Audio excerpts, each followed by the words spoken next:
listening to Changing Reality. Changing Reality, where we bend reality all across the world. Only on WQHS Radio.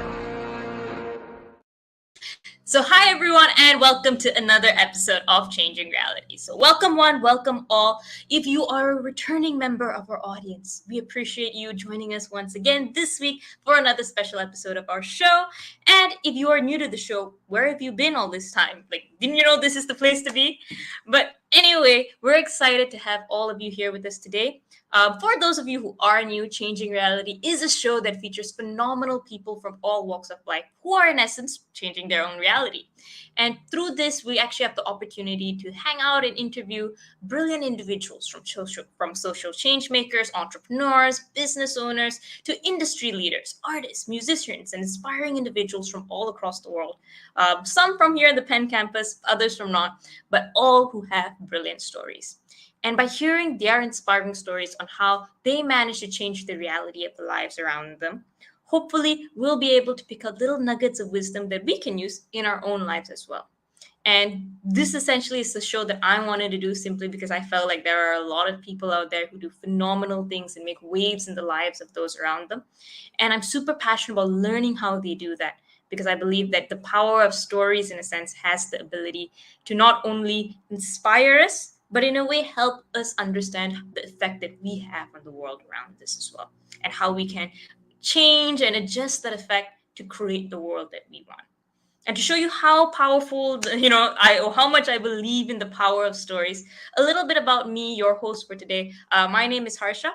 I actually personally founded and run a youth movement called Ascendance that started back at home in Malaysia, where I'm from, but today collaborates with not just our Malaysian Ministry of Education, but works with over 28 countries to help provide an alternative education platform for any student who wants to change their reality. So we work with students from elementary all the way up to college through various sessions, programs, experiential learning activities, and projects that help them discover their passion, learn about themselves and the world around them, and through hands-on experiences, help them start their own careers while they're still in school that creates meaningful impact, not just for themselves, but for those around them as well. And to date, we've been fortunate to work with over 35,000 students, 970 communities, and have incubated countless number of student-run projects and social enterprises run by students as young as 8 to 25 years old. And the core behind all of this has been stories. It's been kind individuals who have been willing to take their time out to share their experiences, to share what worked for them, what were the lessons that they learned, so that others can learn from it. And just like that, I hope that this show is that same platform for you, so that all of you listening in will be able to, figure out what is it that you love doing and start getting a glimpse on how you can start making that part of your world. So without further ado, let's move into our episode for today. But as always, if you have any questions, any themes that you want to talk about, feel free to reach out and we'll see how we can incorporate it into the show. So today's episode, we have an absolutely phenomenal speaker with us who has been working in the financial service industry since 2008 when he began his career with HSBC USA in New York City. From there, he earned his certified financial planner designation in 2013. And even hosted several of HSBC's International Circle of Executive Award conferences all across the globe. So from Singapore, Paris, to even Kuala Lumpur, where I'm from. He has a client base today that ranges from retirees to executives to young professionals. And he actually seeks to provide customized investment advice and solutions to every client based on their individual needs and goals. Today, he has actually achieved a phenomenal feat of starting his own wealth management and advisory firm. He's the president and financial advisor at Stonebriar Wealth Management. And he actually, fun fact, started this at age 34 only. So without further ado, let's bring on our brilliant guest speaker for the day to share with us his journey since when he started to the successes he has achieved till date. So without further ado, let's welcome Joe Davis to our virtual stage. Hi, Harsha. Thanks for having me, and thank you for that wonderful introduction. Oh, please, you're famous. I've seen so many of your TV interviews. So this is probably the worst introduction you've had. But I appreciate, the compliment and the lie nonetheless. But how are you today? I'm doing well, and trust me, I don't think I'm in 28 countries just yet, like Ascension. So still working my way up to you, Harsha. But I'm doing great. It's a in the teens here in beautiful Buffalo, New York, where I live with my family. But as I'm sure we'll touch upon soon, I do get to New York City pretty often, where my office is, of course. So yeah, but doing well and all is well. Hope you're doing well too. Likewise, thank you. I'm very traumatized about learning about Buffalo since the last time we spoke. You mentioned this whole snowstorm, and yeah, I just can't imagine it. So I'm gonna move on to happier times, and to this interview. One of the things that as a student at Penn, I often hear all of these very excited, college students want to get into the world of finance. You have probably been living their dream in a sense. You worked at a big company. Today you have your own firm. You have like everything that a Penn student wants to have in a sense. So honestly, a little jealousy from the audience. I feel like I can sense it already. But tell me a little bit about how did you actually start in this whole world? You've done so many things before even you finished college. I think we spoke a little bit about this. You had a little like I would say side project as a musician. You were in basketball. You studied, I think, economics and music theory. So literally not exactly the combination of a person I would think would go into financial services. But tell me a little bit about you and where your story actually starts. Yeah, absolutely. Happy to share that. It doesn't feel like that long ago where I was in a similar boat, an undergraduate student. I was at Vassar College. Vassar was a really great opportunity for me to do exactly what you said, pursue some passions of mine. They literally have a piano in every dorm room, a Steinway at that. So that was a pretty cool fit for me. I played basketball all 4 years there. That's actually kind of how I narrowed down my college search, was finding a school where I'd play basketball, and then the proximity to New York City. Being from Buffalo, I think I always was drawn to a larger city, which really isn't all that far from here, although it's a different world away. So being an undergraduate, it's a liberal arts college, kind of finding the degree. Economics seemed to resonate. Always kind of interested in business and in capitalism in some regards. And that's changed in a lot of different ways over the years. But learning about supply and demand and theory and economics was just seemed like a natural fit. And some of my friends and mentors and teammates all went through the same, curriculum. So after getting my undergrad in economics and kind of trying to find, really truthfully, you're so kind to say that every Penn student wants to have a similar role as mine. And I am very happy and proud to be where I am today. But the road was certainly started more with a fascination towards the institutional side of finance, whether it was, hedge funds, private equity, investment banking. I thought initially, what's 100 hours a week for a few years or for a couple decades? If that can generate the type of wealth for the goals that I have, why not do it? So graduating right around the financial crisis was certainly the great financial crisis was probably a little bit of a roadblock, but very, very competitive to get those roles. And I probably would have lost a couple of those interviews probably to some Penn students. So that being said, landing at HSBC, where I'm from in Buffalo, HSBC at the time, we had the tallest tower downtown. We had the arena, and it's 75% of the wallet share of all of our population. So, I thought I was working for Goldman Sachs, basically working for HSBC in New York City. So I was super excited about it, and I started with the graduate program and got to see different areas, including doing a rotation on the institutional side. And after meeting with the different executive teams and doing rotations in front office, back office, I ultimately ended up in the wealth management side, which was a pretty untraveled path at the time. And I worked as a sales assistant at the headquarters office at one point for 5 different financial advisors, really got to cut my teeth, still keep in touch with these fine individuals and learned a lot. And that kind of started my wealth management track after seeing so many different areas and finding mentors that I looked up to and wanted to follow and emulate in my 5-year, 10-year path and trajectory. Absolutely brilliant. And one of the things, like, there's so many questions that I want to get into on that. But I wanted to start off, it's something that's probably very, very relevant right now. You mentioned, you graduated around 2008, and much worse financial crisis than I think anyone in college right now can ever imagine or really probably comprehend. But at the same time, right now, there's, at least I've been told, a similar type of fear going around that, something like that's going to happen with, where things are in the financial world, where things are in the tech world right now with, all the layoffs and all of that. So I want to know a little bit more about, how did you feel, a college student, as you said, coming out at that point in time? What did you have any fear, in a sense? Were you one of those, like, extremely fearless, excited to, get into the world kind of people? Or did you have your reservations? Were you unsure of what you were going to do or what was going to happen? And how did you kind of manage probably the environment and, the noise that was going around at that point in time?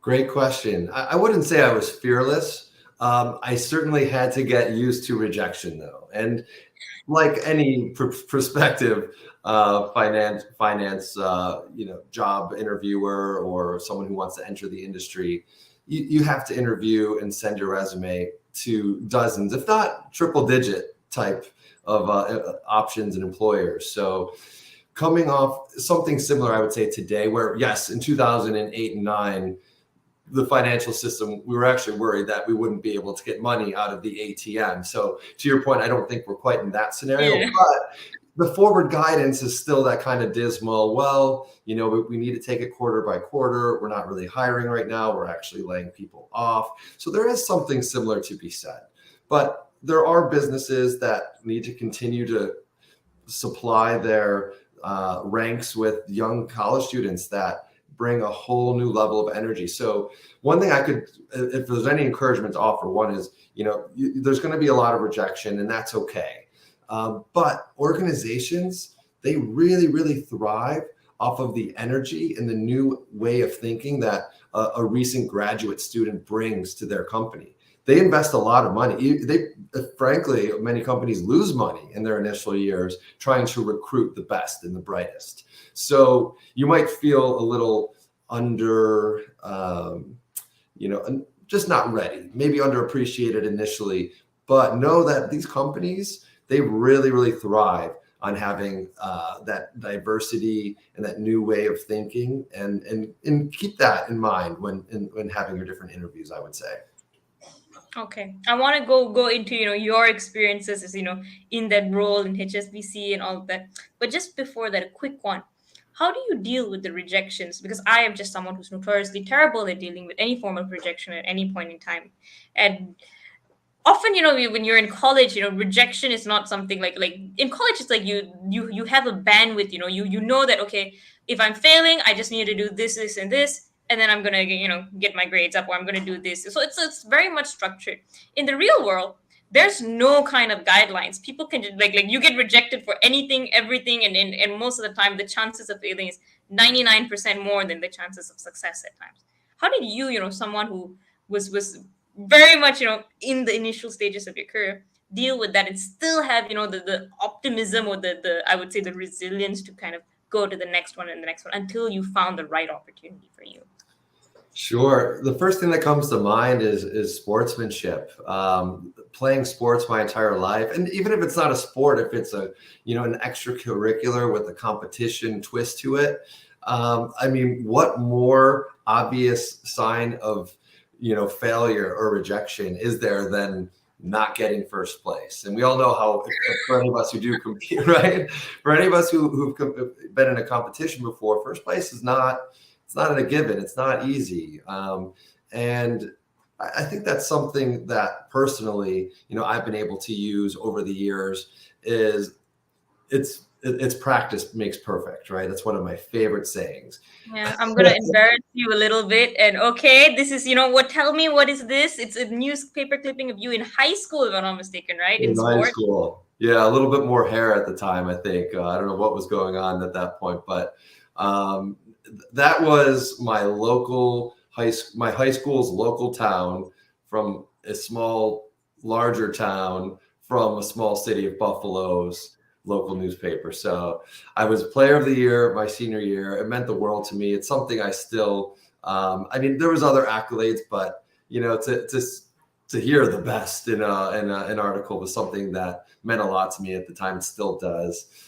So playing basketball, playing hoops, I mean, that was at an early age. I mean, if you asked me what I wanted to be when, I was in grade school, it was certainly an NBA player. I guess didn't quite work out that way, but But you use the skills for the finance world, which I would have never have thought. Like, okay, we have you here, we have you again in, college level, captain of the basketball team. Tell me more about, this connection of stuff that you learned in the sports world that helped you in, your early stages of your career, and also in the world of finance. Is there a connection? I would not have expected one, but yeah, the values that I've picked up through sports, I mean, also through my family as well. I mean, they instilled in me at an early age, discipline, hard work, perseverance. I didn't come from money, but I did come from values. I've got two parents who love me, an older brother. I'm blessed to have a family of my own now. But through sports, I would say the idea of repetition, of shooting hundreds, if not thousands of jump shots over and over and over again. You miss some, you make some, you fine tune your motion. It's early on in my career when you're on that phone and you're just calling and you're dialing and you're dialing. I kind of thought of it as the same way, as practice makes perfect. Continue, to put yourself out there and work hard and keep your head down and do the dirty work, so to speak. And eventually, you'll have success eventually. And that was my mentality of the discipline and perseverance. Just going back to the sportsmanship thing, it's, you win some, you lose some.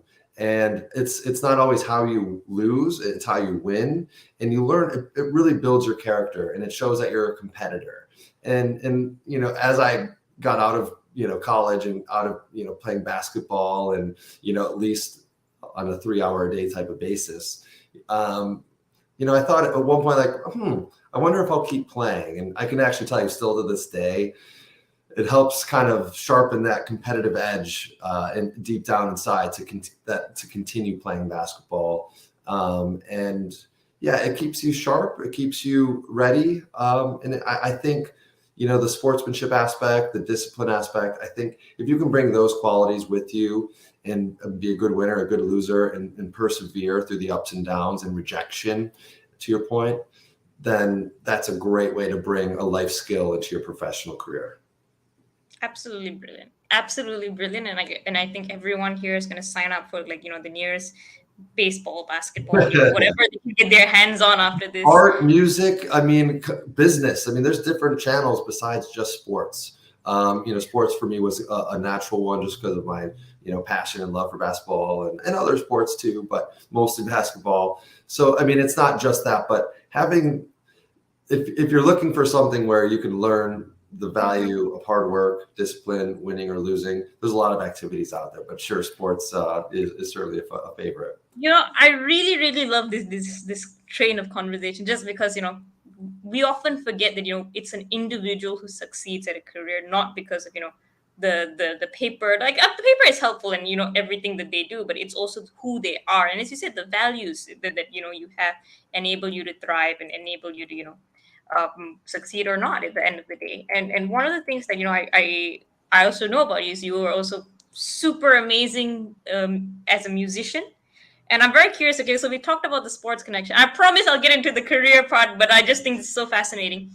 Music is like the complete opposite, like of the trifecta of like logic and all of that. You have sports on one end, you have finance and the business stuff on the other end. And then the arts is just something completely out of there. You had a very, very interesting career in the arts as well, or at least an interesting passion project for a while. How did that help you? Like tell me a little bit about that, first of all, but how did that help you in your career in the finances afterwards? Yeah, definitely. That was a picture with my band back in New York. We have disbanded since, but we played at Irving Plaza, actually. We had some really cool shows. Yeah, that was one of the biggest stages, to be up in like the green room where they had like free, drinks and Red Bulls and stuff before you went on stage. That was a really cool experience for me. So, music, it was just one of those things I was born with where, I got a little keyboard, one of those Fisher Price ones when I was 4, and I kind of started hammering out, like the Phantom of the Opera my parents were playing in the At kitchen. 4? Yeah. Okay. Well, just the melody basically. But I just remember seeing someone play the piano and then the guitar and thinking I don't want to learn that. Like, I need to learn to play that song. Like, something I still have. Sometimes I wonder today, I'm like, why did I need to learn this? I just had to. I was really fortunate to go to a school in Buffalo, St. Joseph's Collegiate Institute, where that's where I had an amazing opportunity with basketball and with sports. But it's a very unique kind of, it's a Christian brother school. It's all boys, shirt and tie every day. But there's a really strong art and music culture there too.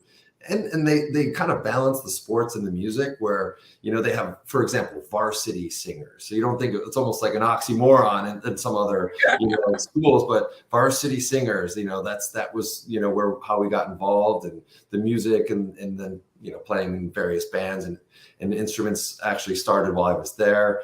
I was a music theory minor at Vassar, which it's an open curriculum. I just was so drawn to it. I was so drawn to, I don't know why, even the teachers were like, "What, is this something, we know you're an economics major?" And I'm like, I just felt like I needed to have it.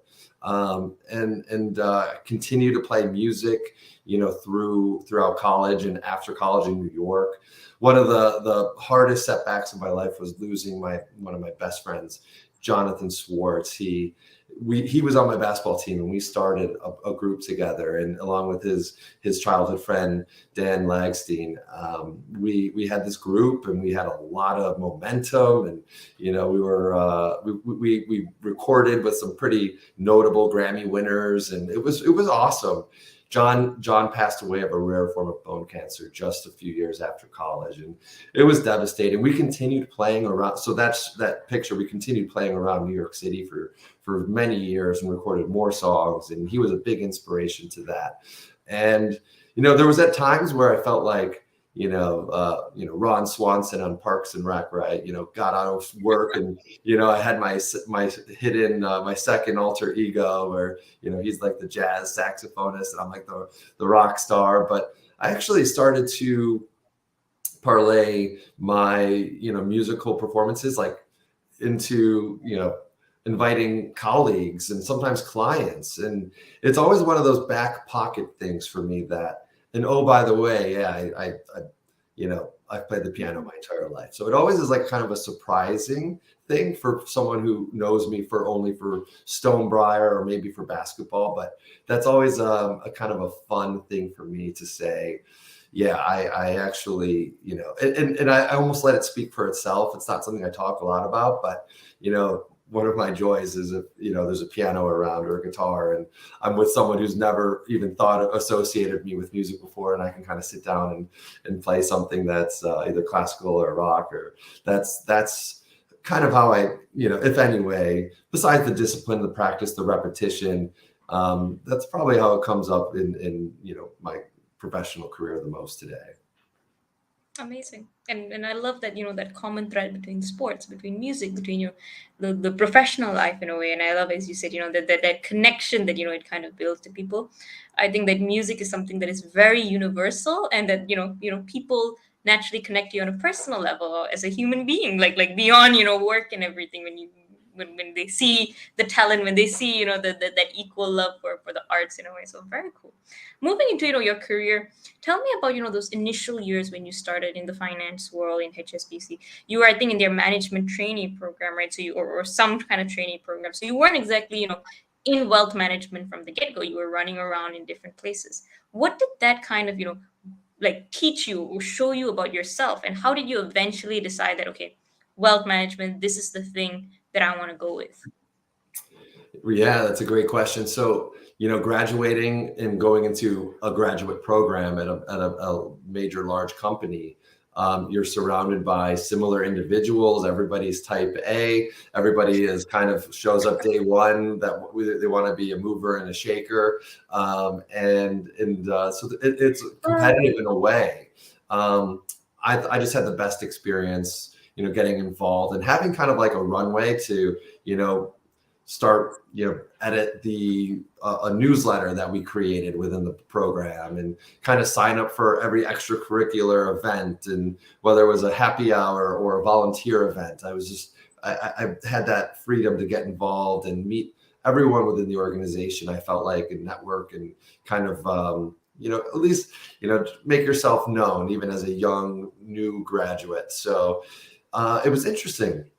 Wealth management was a pretty siloed business within the branch retail banking and wealth, network. So it wasn't even called retail banking and wealth management. It was just personal financial services when I started. So after doing some rotations and kind of getting to meet some advisors and realizing, you know what, I like the idea of having the autonomy and the responsibility of working with individuals and helping manage their wealth.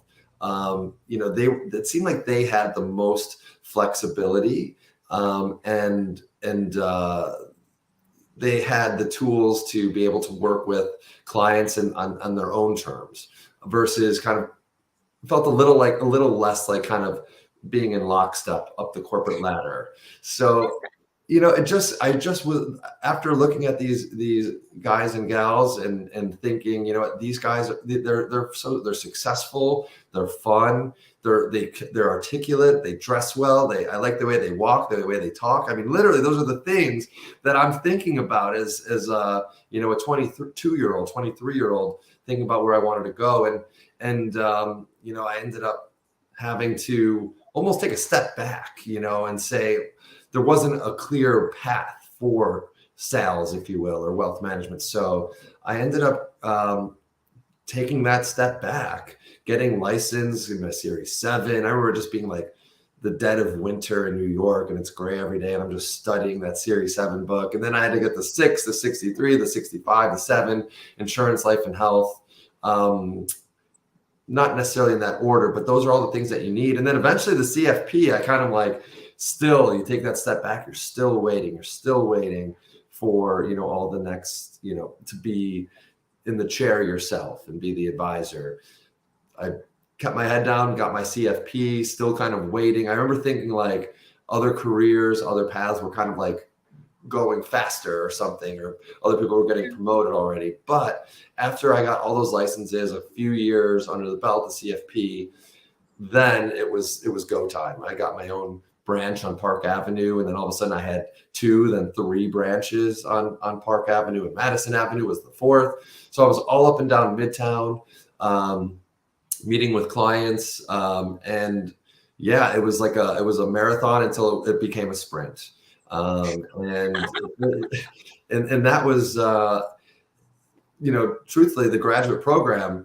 And after so many years, they realized there weren't enough people going into wealth management, the way the direction the bank was going. So I started consulting and working with the graduate program as a mentor in creating the wealth management channel. So it became this whole program a few years later where everyone was going to become an advisor through that. So the right time, the right place. I got a little lucky, I think, with, going that direction.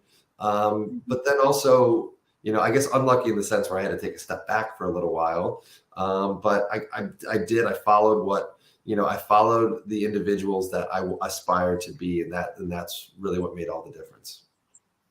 That's a really, really good point, though. Instead of, I feel we get very carried away at times of, like, especially when you're an organization, as you said, with a lot of type A people, a lot of people who are, ready to get going. And sometimes for the goals that we want, we've got to take a step back. But you see all of that and you boil a little inside. And at least for me, who's terribly competitive. And I go, But then, as you said, you follow the people you want to be like. And if you're on that path, you stick to that path. And it's a marathon until it's a sprint. I like that analogy. I'm going to steal that from you. and just to all the Penn students that are on this call, I mean, especially the ones that are looking to go in the institutional side of finance, I mean, it's very admirable. Some of the brightest minds, work for these, investment banks and different, private equity firms, for example. And that could be a big motivator for the students on, listening here to decide what they want to do when they grow up, or right out of college, rather. But if you could take it a step further and think of, what are their personal lives like? What is their quality of life like? In wealth management, kind of luckily for me, worked out to be somewhat of a more flexible, my bosses really are my clients. And my clients, whatever they expect, that's the bar that's set, so that's where I travel. That's where I do Zooms. That's where I'm putting out content. But just one piece of advice then to the students is, take it one step further and think about the quality of life and what you might want personally, along with what you want professionally. And, I guess maybe that's my little pitch for wealth management. And again, I was so into the institutional side. And not to say you shouldn't be. I mean, I think that's absolutely fantastic if you can land a job like that. But there are other things out there, and it might be a better fit for you in the end anyway. Amazing. My takeaway is terrible. Like, I'm gonna go to wealth management. Great for institutional finance enthusiasts, basketball players, and artists. So that's not the takeaway you guys should be getting. Look at the lifestyle. The overall thing. Got it. That's a better takeaway than mine. Okay. and it's also not exactly as you mentioned. It's a career where it's very, very client facing, and you have to really work with someone. You've got to understand where they're at, what they want in a sense, and you've got to essentially figure out what are the right investments, what are the right spaces, what are the things that they should be thinking about. Tell me a little bit about how you've grown in this role since you first started, because as much as like there's a lot that can be studied and there's a lot that you learn from the books and all that. How is it what is the thing that you didn't get from all of those that time of learning and understanding that you only got when you started really working with clients? What is the thing about wealth management that we don't learn about in class? I guess that's the question. Yeah, no, that's, I mean, thinking back, initially, I almost was thinking about what I've learned since starting Stonebriar versus what I've learned, along the way, starting at HSBC. I mean, HSBC was really, almost like a boot camp. I mean, you learn every aspect of the business. I mean, you do learn, I learned a lot, from serving on different advisory teams to the president and executive teams, just to kind of learn how, a large scale wealth management business is run and operated, globally and locally and, across different districts. The wealth management piece itself, I mean, it really is drinking through the fire hose. I mean, you're meeting with clients initially, you're assigned clients initially. I mean, you have, just right off the bat, when you become an advisor, you are in charge of your name is on the statements for dozens, if not hundreds of clients immediately. And then you're calling them, introducing yourself. They've probably been called before, and you got to continue to earn and build their trust. So learning about how much of what I do is, it's almost like coaching sometimes. It's really learning about people's problems, learning about their concerns. There's a very close relationship to psychology and the psychology of money and behavioral finance that can't be understated in wealth management. People have different relationships with money. When we met and I spoke at the Business Today conference with Princeton, a big portion of what I discuss in these seminars are how people define success. Why do they want money? Is money equal happiness? Those are questions that I've learned over the years, and you'll never have the answer, but every single person you speak to, you know that they have their own answer, and it's going to be probably completely different from any other person you've ever met or any other person that's in your book. So learning the psychology of behavioral finance was something that I you can't be prepared for until you're actually in the seat. And that was probably one of the biggest takeaways initially, of becoming a financial advisor. Tell me maybe, a story or some of your initial experiences of how you figured out how to kind of guide your clients in this, direction, or to get them to start thinking about these questions. Because you are asking super deep questions that most people watching this interview are just going to go like, oh, good question, and ignore it for the rest of their life until, something terrible happens. But your job is to really get these questions to sink in and get them to be able to be comfortable with financial decisions that, are aligned with those goals that they have that stem out of these questions. Tell me how, like, give me a story or somewhere where you started seeing you were able to really get through to someone and really shape the way they were thinking about their own, financial health and so on. So great. Yeah, no, absolutely. The first thing comes to mind, I used to ask most clients when you meet them, you're doing the discovery or just a review, you ask about retirement, right? You ask, when do you want to, or you ask, when do you want to retire? And first of all, not everybody says, I want to retire. More people than you think say, I want to continue to work. I want to have some sort of income. I know people, including my own mother, they retired and then they went back to the workforce in some capacity just because it's part of their routine. It's part of, there's something more there, every day is Saturday, but some people still feel when you're retired, right? But Monday, it still feels like Monday, Tuesday, Wednesday, and it doesn't feel like the weekend. I think there's something there where people get really motivated or they have this FOMO of, wanting to just be interacting and doing something, gainful for themselves. So, that was pretty interesting, was to see that a lot of people don't want to retire. Then I took it a step further. And I would say, when do you want to retire? And people would kind of give me a year and I'd say, okay. And then that year would come and they still wouldn't retire. They still were like, maybe a couple more years. So then I started to ask, what day do you want to retire? And they would say, like, what do you mean? I'm like, no. So you said you want it maybe in the summer, but what day? And, there's a lot of different stories here, but something to the tune of, you know what? I want to retire in the summer. Okay, perfect. What day? I don't know. Let's say Memorial Day. It's like Memorial Day. Okay, why do you want Memorial Day to retire? And then people open up, like, then you start to really get somewhere. They say, well, I always went on a trip with my family every Memorial Day. And my family means everything. And, I want to make sure my kids are taken care of and can really enjoy, their father and my grandkids every Memorial Day. And you know what? I want to make sure that I have a plan for them in my legacy, which I don't have yet. Now you have a conversation about what their goals really are, personal to them. And it all just started with, when do you want to retire, to what day do you want to retire, to, wow, you want to leave a legacy for your grandchildren. Like, it opens up so many different avenues. And those are the best types of conversations, the most rewarding conversations that you can have as an advisor. Absolutely brilliant. Absolutely brilliant. And I want to ask one more question, before we move into specifically what you're doing right now with, Stonebriar and the phenomenal work you're doing for your clients today. But one more thing that, I'm very like amazed by, whenever I meet people who are in kind of the wealth advisory and management world, is that you work with very, very high profile clients. You work with people who are successful, who know their stuff in a way. And often, like, especially in the beginning stages, it takes time to earn their trust. It takes time to, for them to be able to really open up with these kind of things for you.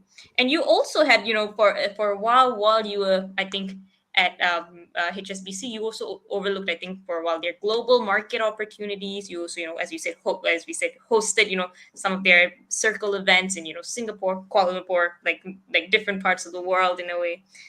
How do you get that sense of connection with people? How do you enable, people from different parts of the world to still understand what their concerns are? Or do you think these concerns are universal? Do you think, it's similar around the world? Or is there a different method of understanding people as you kind of move to the phase where you're working more in a global role? And then this could be, in terms of you working with colleagues at a global level, or you working with your clients at the global level, or you hosting these conferences and events as well. Like, let me know what you think. Yeah, well, if you are genuinely concerned and you genuinely listen to a client, that's the common denominator. Then it doesn't matter where you're from. That's how you win and earn someone's respect. So that kind of answers, I guess, that part of the question, right? Where I work with people from all over the world, but the value of treat me like you know me, the golden rule, treat others the way you want to be treated. I joke there's working in retail banking, some of your top clients, some of their problems and their headaches, if you can solve them, some of them, many of them, probably most of them don't have to do with, when the market's down for a couple of months. That has to do with sometimes it's really small things. People want to know that you have their best interest and you look after their time. If a top client or not even a top client came in and they had their credit card was blocked, or they got locked out of their internet banking, guess what? You're going to be a credit card person that day, or you're an internet banking specialist for the day, and you're making those 800 number phone calls. And it's there. Believe me, it is not sexy. It's less sexy than it even sounds, if that's even possible. But those are the types of things that I did over the years to say, well, like, wow, Joe cares about, my well-being, about saving my time. And, those are the things that I did to earn people's trust over the years. And as far as the international conferences go, to have the opportunity, to speak and similar to how I'm speaking here, I still pinch myself. I question if they have the right person every time I get asked, and then I get excited, I get nervous, and all I want to do is share my message and be genuine the way that I'm genuine to clients. And that's all I ever did with these various, the COE, the Circle of Excellence conferences, or when I speak now through, Scholars in Finance, or on these different speaking engagements, or on Asset TV. That's really just me speaking genuinely, and the message seems to resonate that way. So it's whether it's a client or a seminar, I try to keep those same values. Brilliant. And another thing that I think is very, I would say, like the one of the things that I absolutely loved when I first listened to your seminar in that conference was, your ethos when it came to wealth management, and, the way that you approach the subject. And I think you bring that with you, when you decided at 34, my God, to start your own, firm. Tell me a little bit about, kind of the story behind starting Stonebriar, and what do you stand for? What is the ethos behind the work that you do today? Yeah, Stonebriar was founded on the basic principle that everyone, all of us, our loved ones, our friends, our family, we all have the inherent opportunity for greatness and to be successful. And it's an honest advisor who puts your needs ahead of their own that can make all the difference. And the way that we do it is we take the best research from the best firms and we deliver it to our clients with unparalleled service in an unbiased way. And we try to do it for less than the competition. That is Stonebriar's pitch. And the way Stonebriar came to be, life is a winding road. There's going to be twists and turns, especially when, you're the larger organization, whatever, anyone who's in sales, I've heard the clients, I really get to hear the best stories from clients over time. Clients said, I'm going to doing it, had a great year. And he's like, yep, I'm going to keep doing it till the money tree dries up. And I remember thinking like, I hope it doesn't. Like, why would it? But that's just, sometimes that's not like the money tree dries up, but the goalpost could be moved on you. And by starting Stonebriar, I really took control of my own destiny in a lot of ways. So that was a big motivator. While I was working at HSBC, if you can't tell, based off of some of the multifaceted things I've kind of mentioned over the years and the way that I like to conduct my business, I always had like that disruptor mentality. The things that I feel like made me successful often are the things that almost hold you back if you aren't able to fully blossom and fully communicate and fully operate the way that you want to. You get so many tools and benefits of a large firm. I owe everything to starting to a big company where, I got to, like I said, a financial boot camp. But if there were times where, you disagree with the tool, or you want a different tool, or you want to make something easier for a client, and there's a lot more red tape, in other words, at a big company. So not to say if something as simple as using Zoom, everyone's using Zoom, and all of a sudden it's like, we can't use Zoom, we have to use a different thing, and it's going to take time, you have to take a training, and all of a sudden you start over the years, you're like, if only I could just do this a little bit differently, I think the clients would really appreciate it. It would be easier for them. I would have more time to do the things that matter most to them. And that kind of was a big motivating factor in saying, not that I can do it better than this, global firm, but I can do it a little bit more streamlined. I can be a little bit more agile, and I can give a client experience that I control 100% soup to nuts. And that to me was where Stonebriar was kind of always in the back of my mind. And it just happened to be 34 years old where the rubber hit the road, and I said, it's time. And then the speaking engagements, being able to do this, I can't speak to, Penn students on the radio. I'm at a big company. I'm on Asset TV as a regular contributor now. I get to speak my mind. People, I think, listen a little bit, which is amazing for me. And my clients, I think, really enjoy the experience more than ever. So that's why I do what I do, and that's why Stonebriar to me is the way that I'm going to grow as a professional. As we kind of wind down, I also want to touch on the entrepreneurial kind of element of what you're doing, in a sense, because starting any business comes with a whole, you have to learn to be an entrepreneur. You've got to learn to walk in those shoes. You've got to learn to get your own clients. You've got to learn to do your own branding. You've got to learn to do so many other things in a way. How was it like when you first, started, and how did you start navigating those initial, retaining clients, or getting new clients, and these things that you didn't have to think about earlier when you were in a larger company? Now it looks all great and rosy, but how was it like in the beginning? Yeah.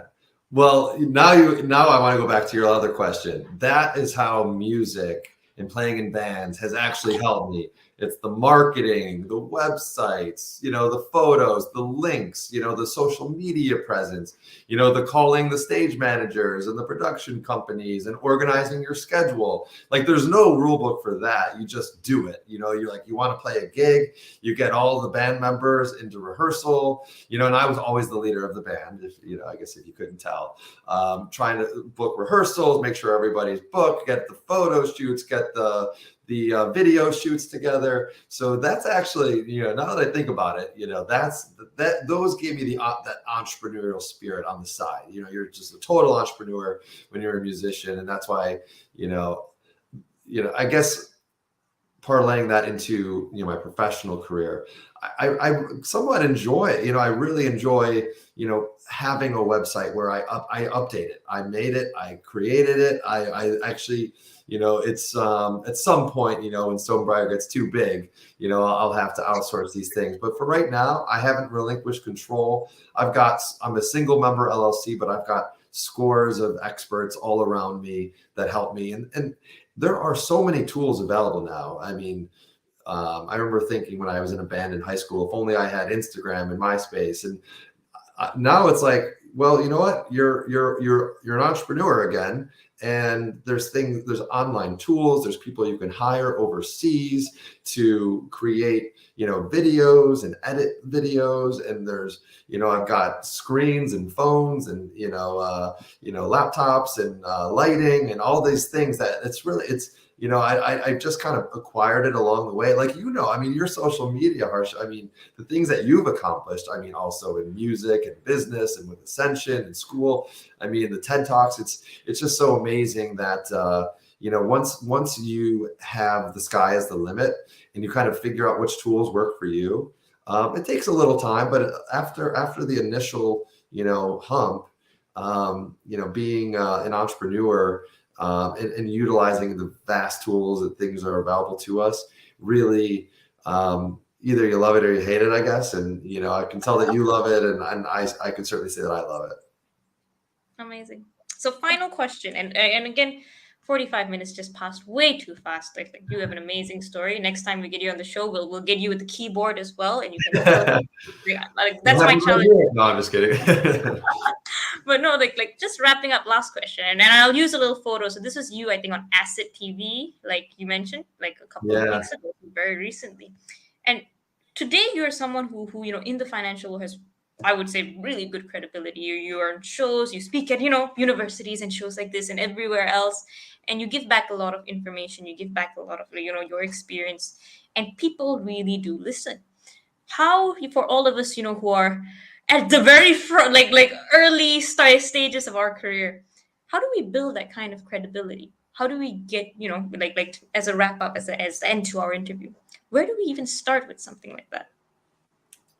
Yeah, if only I knew. I'm still trying to find the answer myself, I think. If only you could Google it. Yeah. Yeah. There's building credibility is a lot easier than you think. And not to say I have none. I hope I have quite a bit. But really, I've read there's a few authors that I follow very closely. Tim Ferriss, The 4-Hour Work Week. I remember some of the notes in there. I mean, to become a pundit on a certain subject matter, get published in a magazine or of something.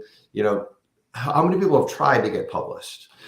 Start a podcast. I mean, whether or not anyone listens to it, hey, I have a podcast in the iTunes, channel.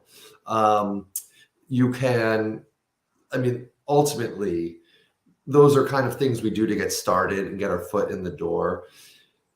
To get established takes time, and you have to be patient. I go back to the marathon till it's a sprint thing. You have to be able to have a foundation. All of these things are easier and more possible when you have a foundation. And to do a podcast and think I'm going to get clients overnight, it just doesn't work like that. I wish it did, but it's that discipline mentality, the value of hard work, of calling. Thank God I never had to call the phone book. But people have gone door to door. These are the different things that people do. They put themselves out there. They face rejection. That's how you get your core, your nucleus. You get thrown to the wolves a little bit. And after you have some success, then everything else kind of starts to click. And then the credibility, the customer satisfaction, you get that, I love the quote where success is where hard work and luck meet. To me, that is absolutely true. I think it's true for everybody. You always have that one break. All these speaking engagements have occurred. I don't really know where they started, but Princeton found me on LinkedIn, and that led to a seminar, which led to the Scholars of Finance, and that led to me meeting you. And the Asset TV may have well been that, but HSBC was a connection there where I got to network and meet some people that host that. So it's just doing everything always all at once, which I think is an Oscar nominee movie right now. But there's something about just doing as much as you can, putting yourself out there, not being afraid of rejection. And, don't be afraid to do the little things like, hey, maybe you can publish me, on top of, I need to keep calling and earn money for my future and my family. Okay, very, very nice wrap up. I'm going to end with everyone. It's a marathon until it's a sprint. Okay. And I really did enjoy having you on our show. Thank you so much for the conversation. And I hope you had as much fun as I did talking to you, sharing your experiences with me and our audience here today. Thank you so much for being on the show. Oh, this is terrific, Harsha. Congratulations. You're making great use of the old medium radio. Of course, we're on video too, but this was a lot of fun, and I really appreciate it. Stonebriar appreciates it too. Thank you. And with that, I guess, unfortunately, our interview today has come to a close. And to our audience for watching, thank you guys for joining in as well. And as always, this has been Changing Reality. See you again next time. Bye. You're listening to Changing Reality. Changing Reality, where we bend reality all across the world. Only on WQHS Radio.